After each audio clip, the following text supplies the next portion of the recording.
As an introduction, we'd like to acknowledge that our mission at Vose Library is to advance learning, inspire curiosity, enrich lives, and promote community. With that in mind, let me introduce our guest. Kathi Langelier is the founder and CEO of Herbal Revolution Farm and Apothecary and currently oversees 4 acres of medicinal herb production on her certified organic farm. All the herbs and vegetables grown on the farm are used to create Herbal Revolution's delicious, effective, and versatile herbal products.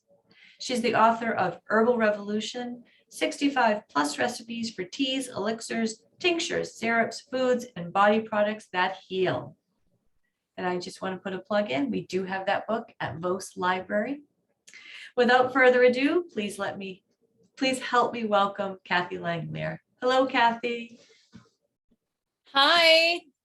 Hi, everyone. Hi, Hannah. Hi, Andrea. I don't recognize all the other names, but if I know you, even if I don't know you, hello and welcome, and thanks for joining. So I'm going to talk a little bit about things that we can do to stay nourished and healthy. Pretty much, honestly, it's really year round, but there are some things that I'm going to talk that are specific about this season. We are still in a place where we need to be thinking about our immune system because we aren't out of, the cold yet. We are, and I always find personally, and this may be true for some of you as well, that this transition from the winter into the spring, we tend to have a very cold, wet winter here. Transition here in Maine. And it can really, for me, that's actually when I tend to notice that my immune system is at its lowest. And so so we're going to talk about some still winter-ish, but really immunity things that you can be using year round. And then we'll go into a little bit of talking about some spring foods and herbs that you can be adding into your life. So I'm just going to share my screen right here. So seasonal wellness, and this is again coming from this season of winter, and we have the solstice coming up, which is very exciting, into spring. So one of the things that I like to talk about is, in general, when it comes to our health is, yes, I work with herbs and farm herbs, and herbs are a part of my lifestyle, but it's only a piece of it, right? It's kind of like, looking at our lives and our bodies as this whole being instead of bits and pieces, and wanting to approach it and our health and vitality in that way. So some of the things that we know are beneficial to our wellness and our vitality are making sure we get enough water. And I know that this is really simple and you're like, why are you talking about this? But because it is so important. And I think that it's easy for us to be dehydrated, and especially in the winter months, when it's colder, if we're not drinking warming teas, getting enough water into us. As we transition into the warmer months, it is a little bit easier to take in larger amounts of water because we're really wanting it. But right now, this transition, it can be really hard, especially in those again, that wet, raw, cold kind of transition that we have. So just be cautious, think about am I getting enough water? And simple things like just maybe filling up a jar or a glass and leaving it out overnight or something, so it's at room temperature and it's not too cold and it doesn't aggravate you, and or making some teas with it. So water. Sleep. I can't stress enough the importance of sleep. And I think that this is a challenging thing for so many people, which is heartbreaking, but it is the reality of living in a stressful world and living with a lot of fast-paced things. We have so many ways of being contacted and staying in communication and being bombarded with a lot of information at all times that it really can affect us. So having good sleep hygiene and sleep health is really important. Some things that can be really hard but could make a difference are just taking an hour before going to bed to shut off all screens, no TV, Get a wonderful book from the Vose library and get in bed and, relax and kind of like take, get a wonderful book from the Vose library that is, fantasy or something that takes you away from your own reality or something, something different to just kind of like set you up for going to sleep. And other things could be breath exercises or some like gentle yoga. Another thing that's really important is movement. And I think that there's a lot of pressure for people to be like, you got to go exercise or do this or that. And it doesn't have to look like anything serious. It doesn't have to be like, you've got to hit the gym and you've got to do this, you've got to do that. Really, it's all about what your body wants and just creating some movement within your body, getting your joints. The more movement that we have, the more lubrication within our joints, which protects them and helps them stay vital and strong. And this is, again, that transition. People that have pain in their joints, this transition can be challenging, to the point where I'm going to actually jump in, and like gentle movement can be helpful. Some things for people that do have aching, cold joints that are aggravated by this spring cold, sesame oil. Sesame oil is very warming. And if you wanted to infuse ginger and cinnamon into some sesame oil, that would make a nice, lovely, stimulating and circulating oil that I like to put on my knees and my ankles and my finger joints. So ginger and cinnamon are two wonderful circulatory herbs. So you can also like add them into your foods. One thing about cinnamon is great for our peripheral circulation. So it is great for helping get the circulation to our fingers, to our toes.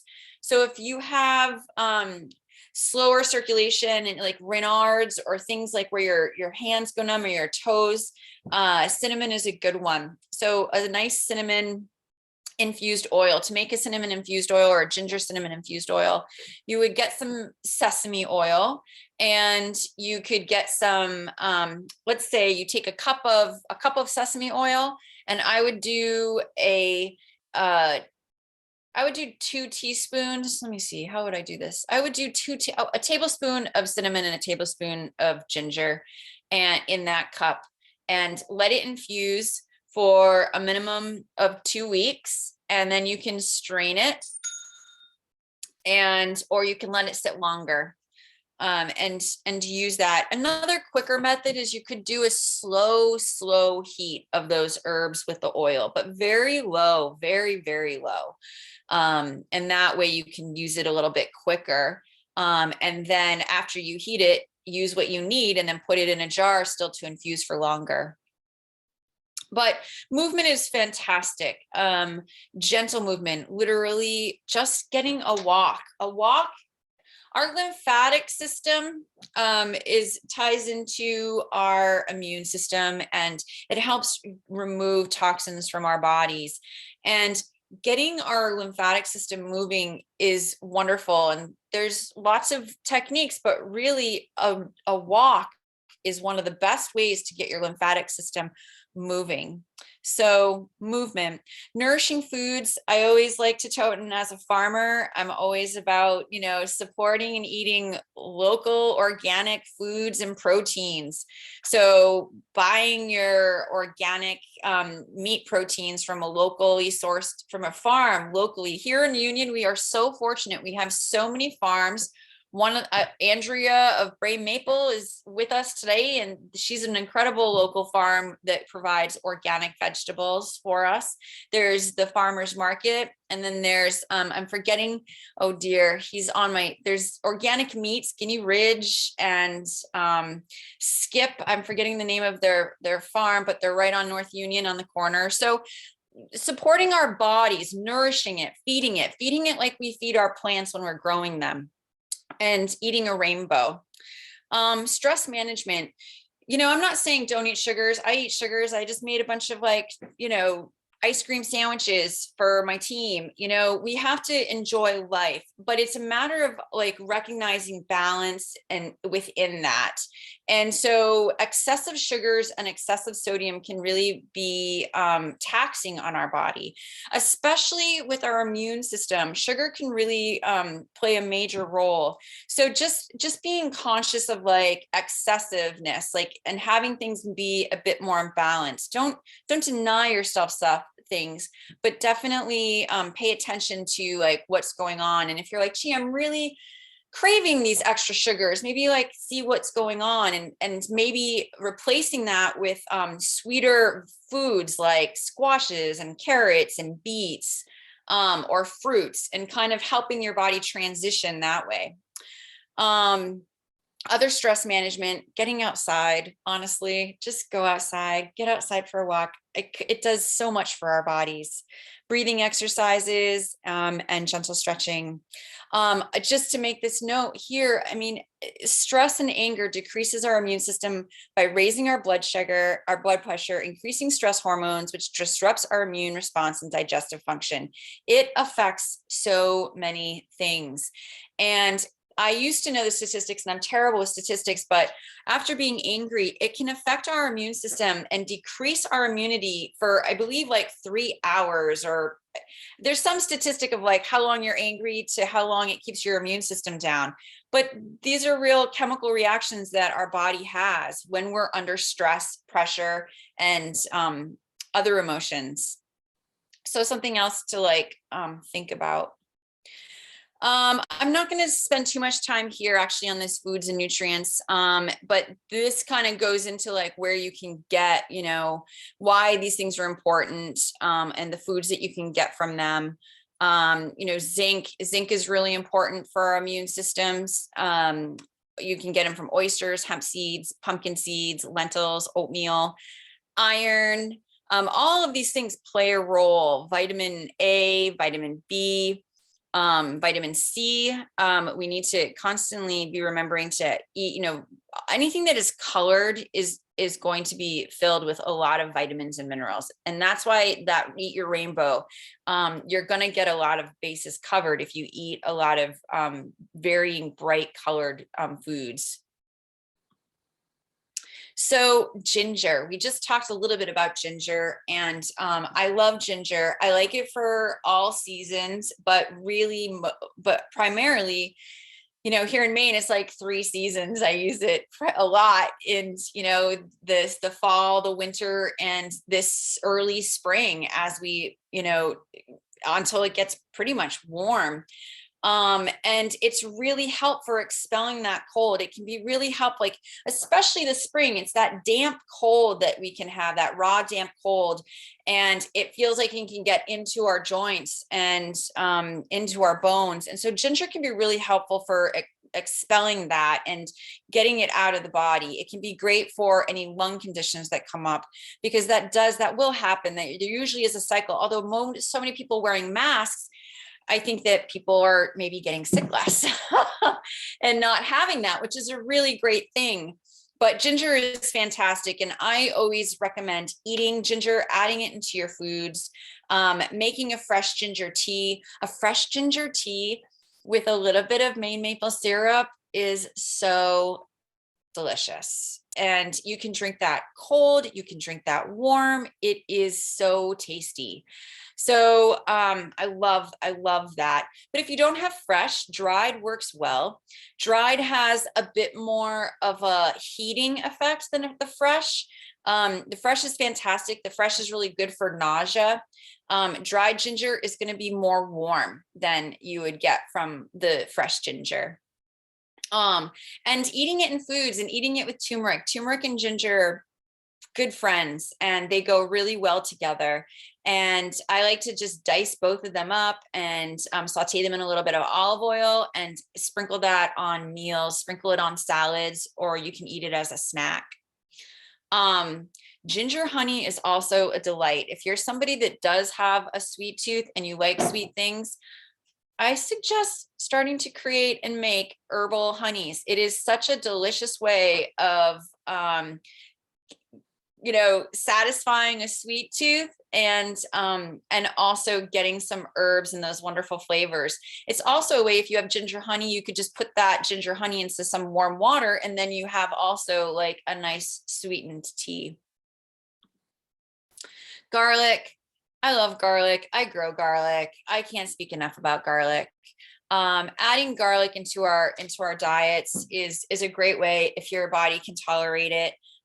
It's antibacterial, antiviral. It's an expectorant, which means that it helps break up congestion in the lungs and it helps cough things up. A little gross, but that's what we want to do when we're sick. You know, we want to break that mucus up and we want to get it out of us. And so garlic is wonderful for that. And it can help with, again, going back to that dampness, like I was saying with the ginger, it can really help with that damp piece if we start to have that excessive dampness, or, you know, sometimes you've probably experienced like heavy chest colds that are really heavy and full of mucus, or that other opposite end where you just have that constant dry, irritating cough. So we're talking about like that really more heavy, excessive dampness.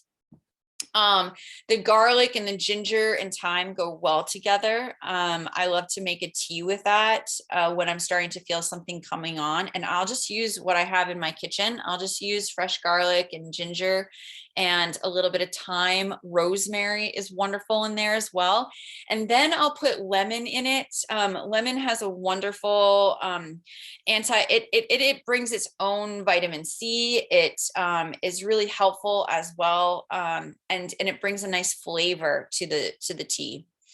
If you've never, I don't know if I'm going to say this right, this Lebanese garlic paste is so delicious. If you love garlic, it's literally just garlic and olive oil, and you blend it into a puree, and it is the most divine thing ever. So if you're a garlic lover, go look up a Lebanese garlic paste recipe and give it a try. You will not be disappointed. And so putting garlic in all kinds of things. Thyme, you know, a lot of kitchen herbs.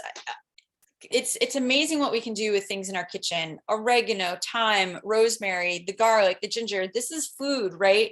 And working with food as medicine. This is what people, over 70%, the World Health Organization recognizes that over 70% of the world uses plant medicine as their primary care. It's not pharmaceuticals. And by saying that, I'm not meaning that pharmaceuticals are bad or that allopathic medicine is bad. It's very important.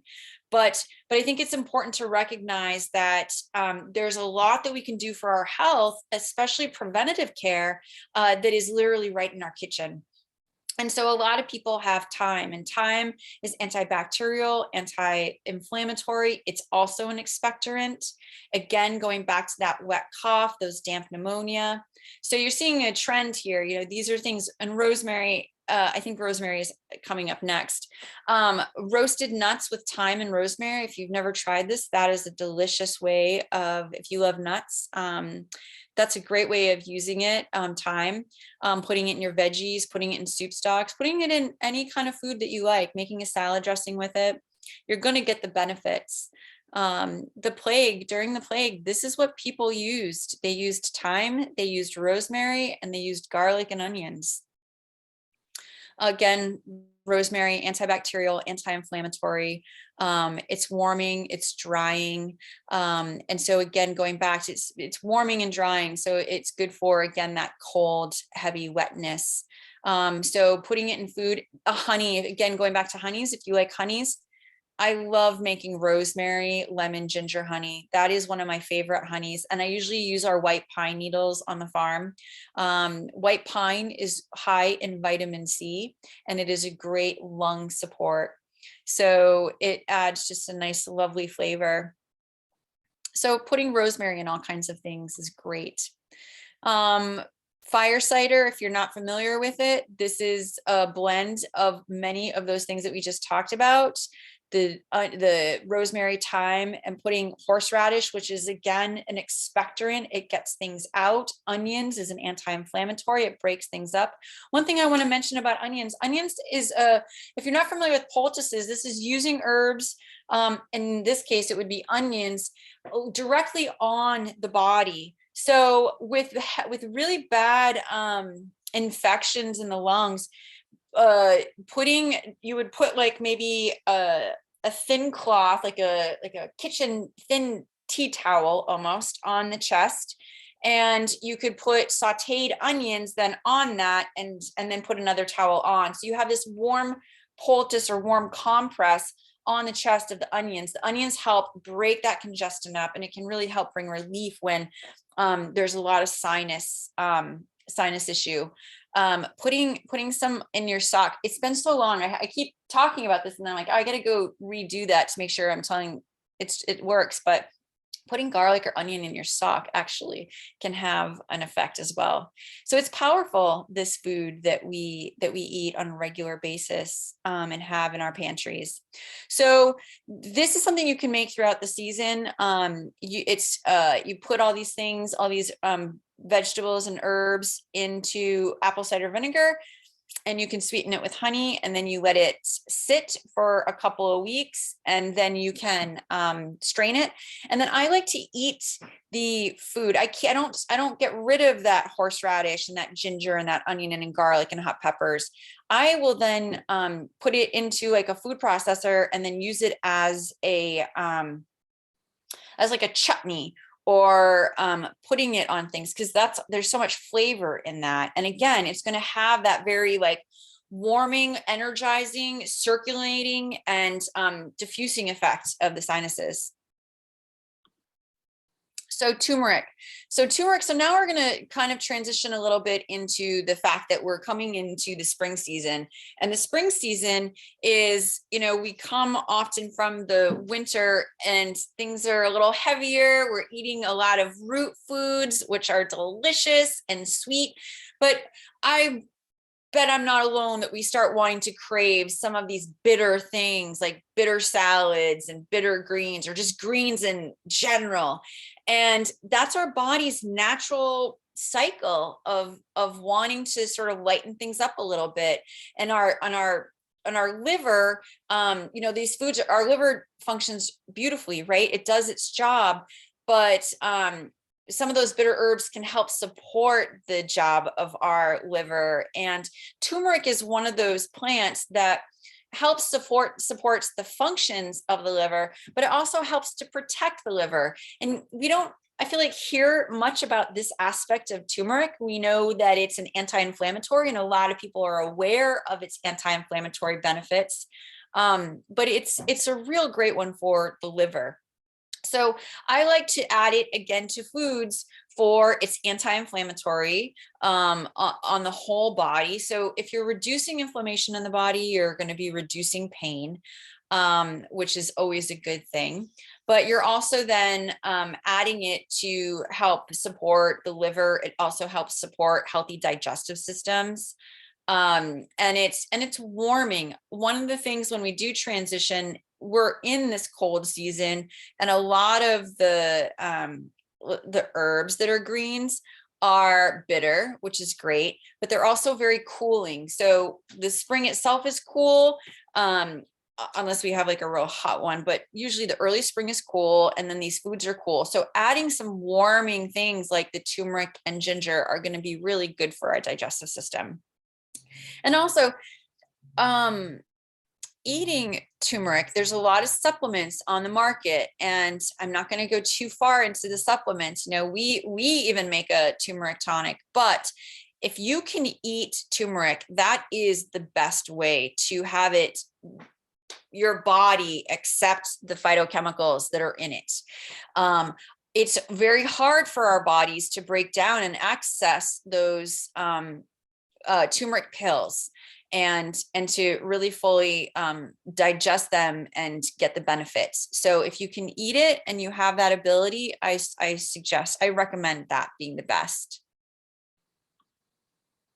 So soups, we're still in that cooler season. So making soups, They're nourishing on our digestive system. It can be help with the transition. It's easy to digest. They're warming. And making soup broths and soup broths and soup stocks is a great way of accessing medicinal herbs and medicinal mushrooms.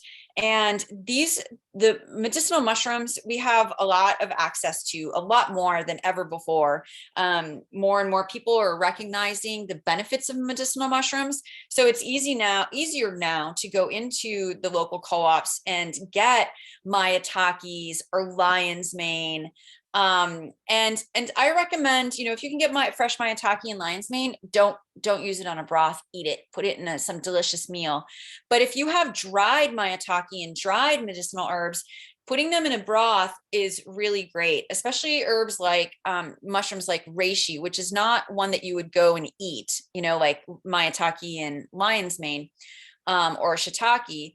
Those are ones that we would see more in our foods, but turkey tail and reishi, and any like birch polypores, these are ones that are really hard and woody, and we wouldn't be eating them. So they are wonderful being cooked in a broth. And mushrooms need to be cooked in order to access some of the medicine, which are considered, in this case, polysaccharides. They want to cook and the heat opens the plant medicine up and gets released into the water. So it's a great way of accessing mushroom medicine. Astragalus root. Astragalus root and Codonopsis root are herbs from China. They're a little bit more accessible these days, especially through co-ops. They're both really great for supporting vitality and immune support, but because they're not something that is easily accessed around here, burdock root and dandelion root are two that I really love. Burdock root I love for the immune system, and it's great for the lymphatic system, and dandelion as well, and it's great for the digestive system and the liver. Nettle and alfalfa, these are two really deeply nourishing plants. And so if you harvest them in the fall or the summer, and you have some that you are using for tea, add them to your soup stocks. It's another great way of accessing their medicine. So stinging nettle. So we're coming into spring, and I know that I can't wait for stinging nettles. I eat stinging nettles year round for the most part. And I can't love it enough. This is a beautiful patch on the farm, and it's something that grows wild and is often found in places that it likes it a little bit wet. And more, so you can find it sometimes by streams or rivers, but that's not always the case. I have it in parts of the farm that are up on the hill, but again, it's wetter areas. So look for them. It's often, people are often like, oh, that stinging nettle, where I'm just like, oh my gosh, I'm trying to make it grow more and more on my farm, because it's such a nutrient dense plant, and it's it's growing wild. I don't have to do much except for support it and let it do its thing. So it's so nutritive. It's high in chlorophyll and proteins, vitamins, calcium, magnesium, potassium, silica. It's so rich in nutrient. If I had to pick one plant out of the plant kingdom, I don't want to do that, but this would be one I wouldn't want to live without, because it just has so much nutrients in it. It can help be really great for restoring vitality because it's so nutrient dense, right? That's the beauty of it. I always think about it working on a cellular level. Some of these plants, they're helping build our body up, build our blood up. They're helping our body do what it naturally does, if that makes sense. It can help reduce allergic reactions when used on a regular basis. It can help stabilize blood sugar, to the point of the allergies. I will have some seasonal allergies, and I was always taught that you needed to use the fresh tincture in order to work with the allergies, or like freeze-dried capsules or something like that. And I'm not a big fan of capsules if I don't have to. And so I just ate it every single day. Every morning I went out on the farm, I picked the nettles and I put it in a smoothie with a bunch of blueberries and dandelion greens and whatever I was eating that day. And that whole season, I didn't experience the same allergies. And then I had to go away to an event for a month. And during that month, I was not eating my nettles. And sure enough, I noticed suddenly that I was more congested and feeling this and feeling that. And I was like, oh man, the nettles. So just eating the nettles alone, I believe that had an effect on my mild seasonal allergies. I will say I'm not extreme. So it can be really fantastic for all kinds of things you can see here. The adrenals, I really like the nettle leaf for supporting our adrenals and our kidneys. And especially again, that cold season can have like an effect on our kidneys, that cold damp. So having nettles to nourish it is always good. So much goodness. And then there's all kinds of things that you can use for nettles topically. So ways I like to use nettles, I will eat them. I will go and harvest them. You can wear some gloves, get a basket, and some scissors or pruners. And when it starts to grow, I will take the first, so if this is like the whole plant, I would take the first quarter or third of the plant so that there's plenty left to grow. And I will then prune it all summer long and eat off of it all summer long because I'm constantly just sort of pruning it. And so it won't go to flower and to seed because you're just constantly kind of pruning it back. So that's one way of working with it throughout the summer. I will steam it or cook it in water to get rid of the sting. You can do that for a couple of minutes. And then there's so many ways you can use it. It can be used a lot in replacement of spinach and recipes.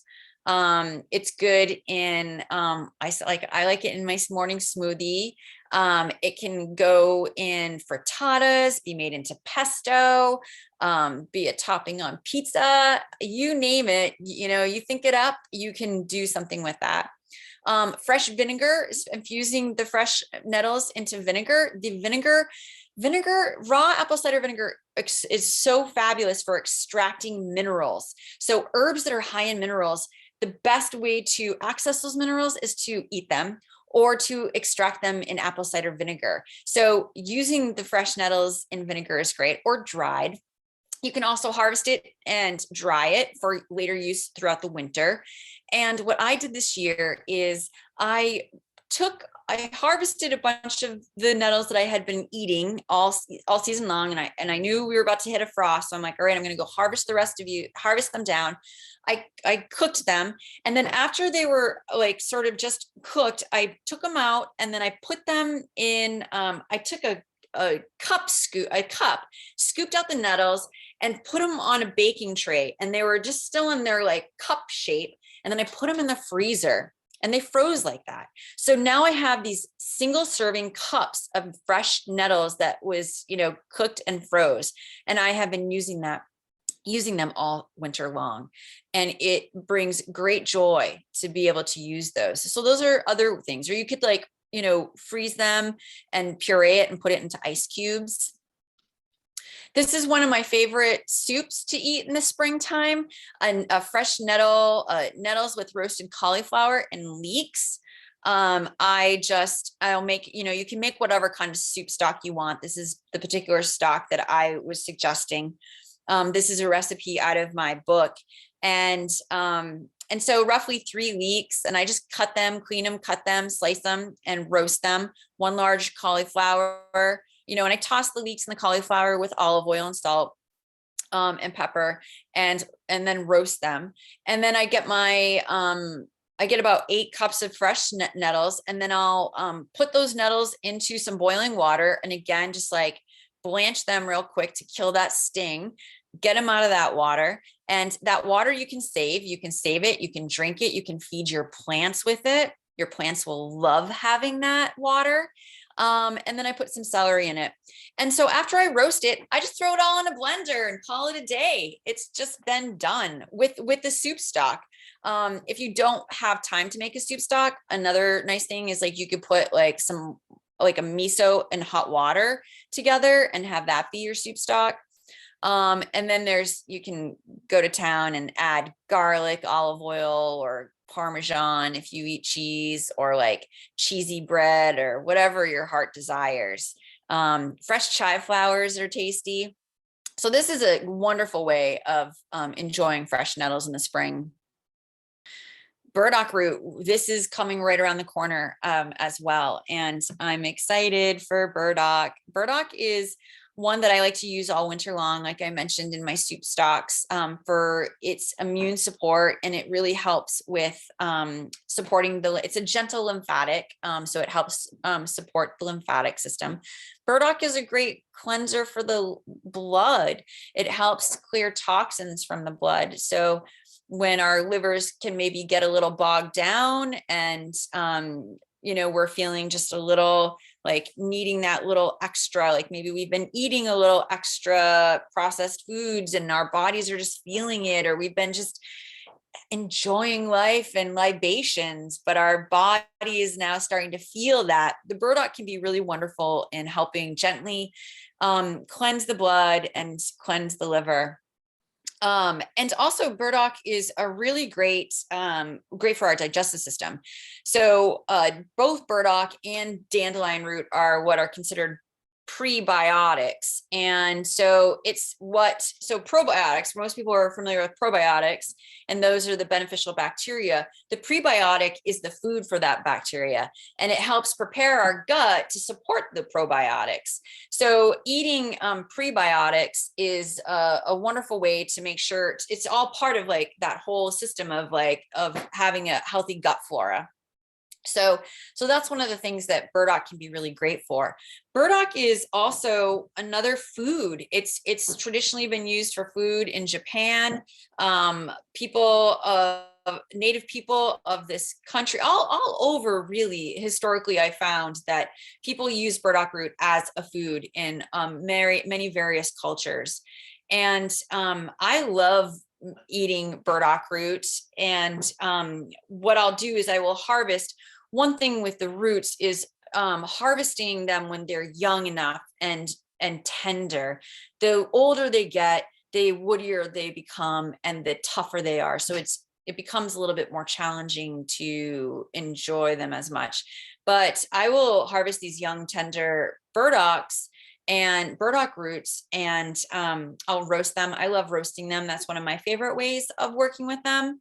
But I also will sometimes pickle them or for later use in the season, and then or slice them and make them into salads. And I'll show you, I have a recipe coming up.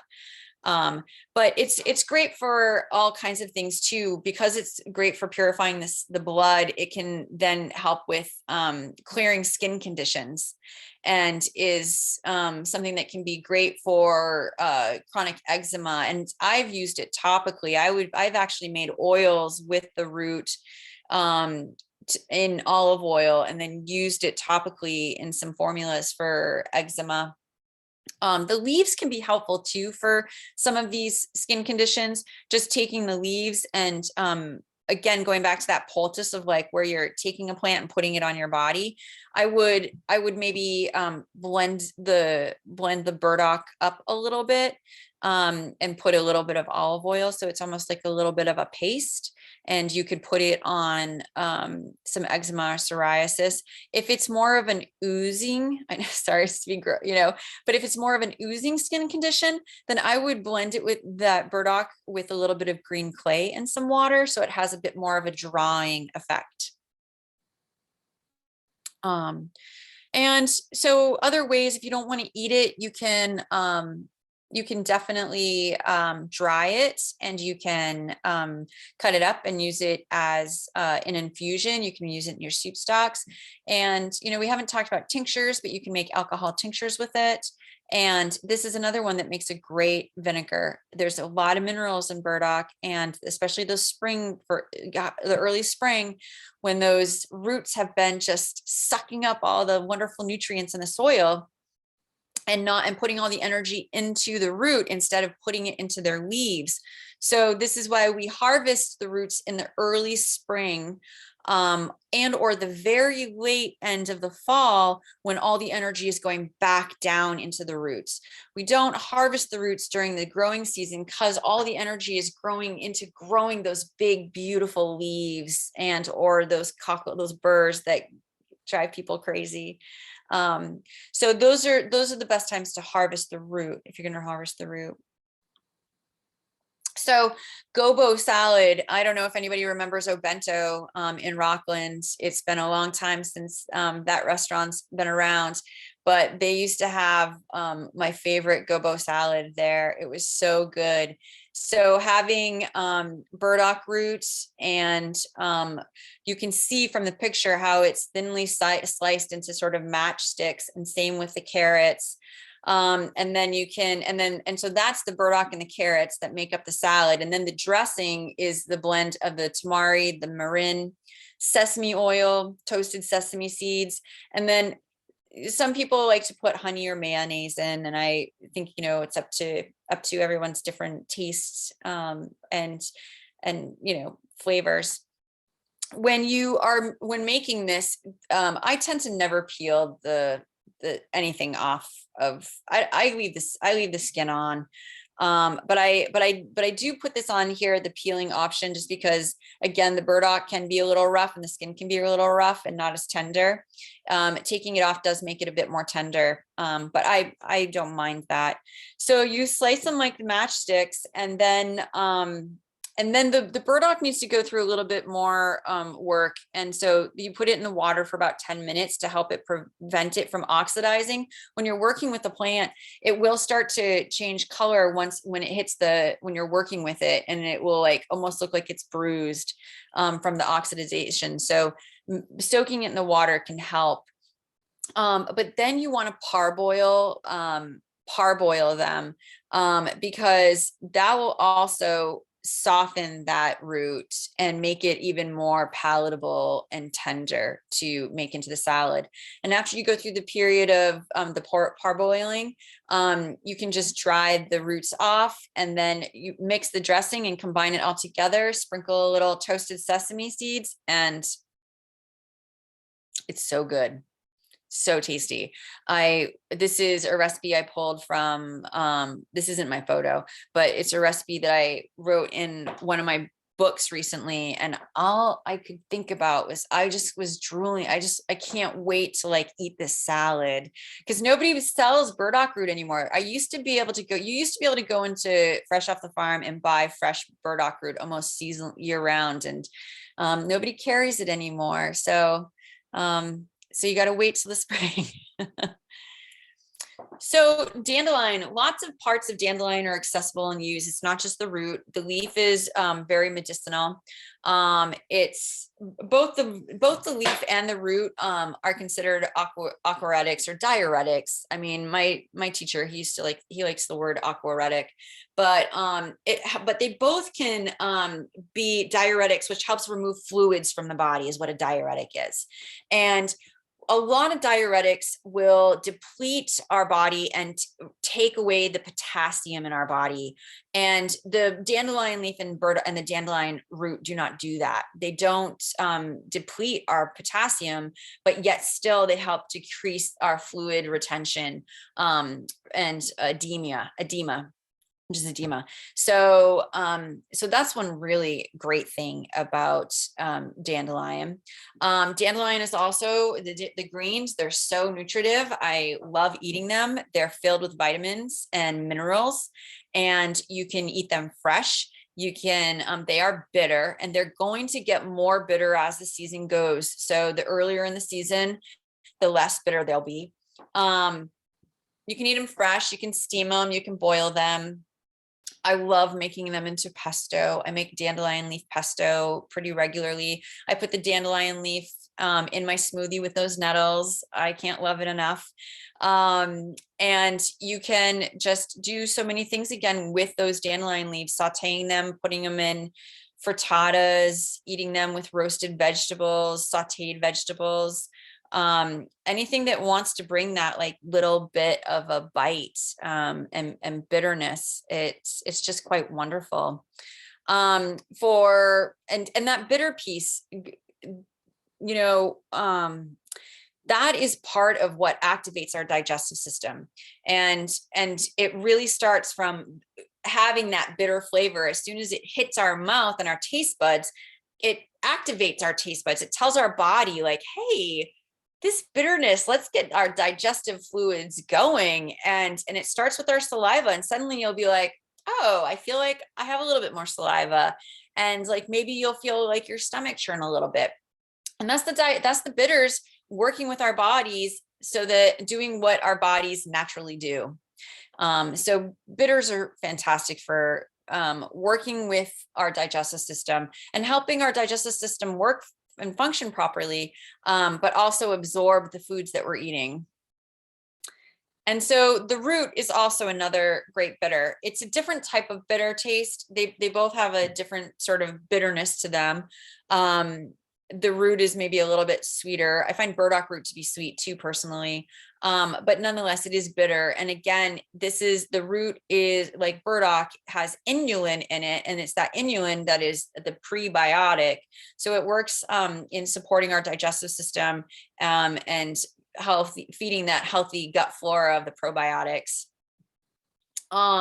Dandelion root can help with sluggish digestive system, stimulating the bowels and helping relieve constipation, and helping absorb, again, nutrients. That piece is so important. It's hard for us to always get all of the nutrients out of food these days. And so these bitter herbs can really help with that. It's great. Both the leaf and the root are great for helping lower and reduce blood sugar levels and cholesterol.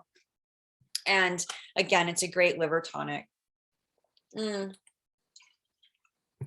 with like the turmeric, because the turmeric is a bitter that is great for the liver, and the dandelion and the burdock. These are 3 herbs too that are really great for helping with hormones and processing hormones through our body. So women that are perimenopause or PMS during their cycles, this can be very beneficial in helping remove those hormones that can get stuck in our livers and cause some of those unwanted symptoms and side effects. And so to learn more, so I've started this thing called the Plants of the Month. And we also have a book, and we also have a newsletter. I don't want to speak too much of like things that are in the future, but I will a little bit. Like, for those of you that don't know where we are, we're located on Route 17. We're in the old auction house, and, fingers crossed I can pull it together. But the goal is to have gardens here that will be gardens that would be open to the public, and for workshops. And then those herbs that we grow would be used for donations to local organizations.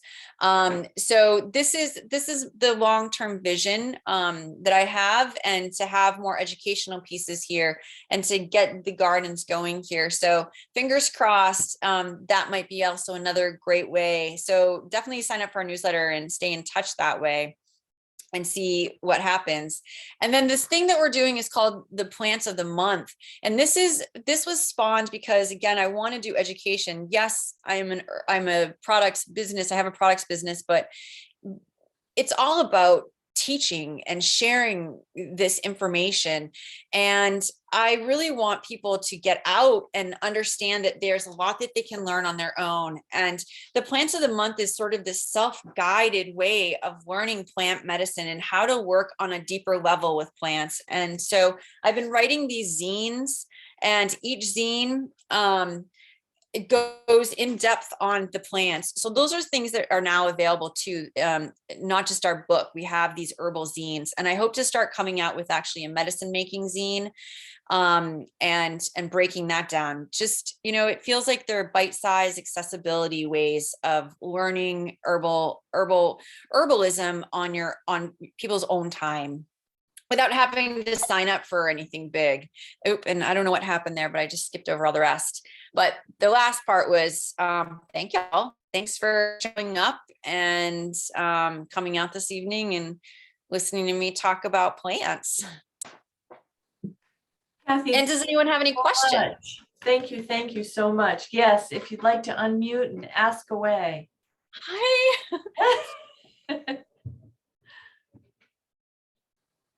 Anybody's welcome. There's nothing in the chat, so we're relying on you to unmute. Your photo of dandelions showed the dandelion flower. Is that useful? Oh yeah, thanks. I actually meant to talk about that because I was like, oh, I'm using a picture with a lot of flower. It is useful. And it can be used topically for skin conditions. I've used it a lot for like washes and for toners, and for breakouts and acne. It also has some of those effects of the diuretic where it can be helpful as a tea to help remove excessive fluids, but again, not removing the potassium in our body. And oftentimes people will make it into wine. I will eat it. It's edible. I will put it in salads and I know that I've never made jams with it, but it can be made into jams. So yeah, the flower is also edible and medicinal. Thank you, Carol. And I don't know if you see Liz's comment. She's saying, wonderful, craving some fire cider right now. Yeah, that nice. So good. Who else has a question or comment?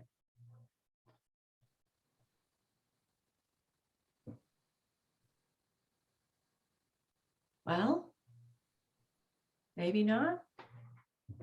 I think I will be open on farm day. It's a little, Liz, it's a little unclear. I think that we're going to sign up for it. It's a matter of, we most likely will be open. Yes. For farm day. And, fingers crossed, we will also have the beginnings of the gardens here on the property. And, so that's a possibility that we'll have that open that day as well. Anybody and I just want to say hi, Nelson. Welcome home. I don't know how long you've been home for, but nice to see your face. And hi, Hannah, again.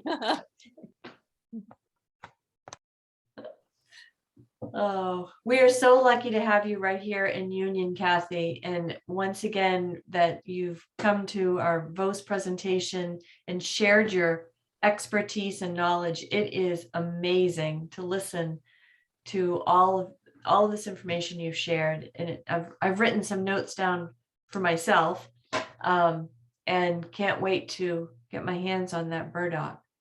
Right? Yes. Yeah. It's my next one. Good.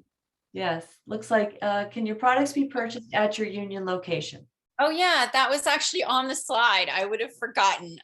Yes. So what you can do if you want to purchase products, you could go to our website and then there's this option for pickup when you go to checkout, and you can come and pick up at our Union location.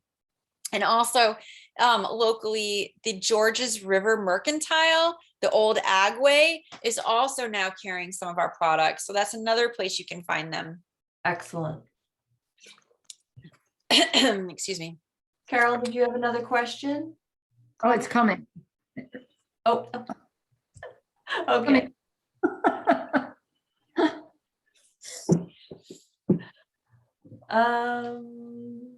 Great. Oh, so Carol, yeah, I'll just share with the group. I know you just sent it to me, but Carol's asking when this link will be up. It usually takes me at least 24 to 48 hours, usually 24 hours. And you can find it on our website under events, recorded events. Nice. We'll have this for you. Thanks for asking that. Wonderful. Thank you so much, Deborah. I want to thank you for hosting this and for inviting me. I really appreciate your time and all that you do for our community. Well, thank you, Kathi, very much. So I'm going to close out formally before we hit the end button here and say this concludes our presentation with Kathi. And all of us at Vose Library, thank you for joining us. And we hope that you'll join us next Wednesday, March 16th, when Elizabeth Miller, author of Heritage Skills for Contemporary Life, Seasons at the Paris House, joins us, and she'll share her homesteading skills and a special focus on fiber art. Thank you, everybody. Take care. Good night. Thanks, everyone. Have a good evening.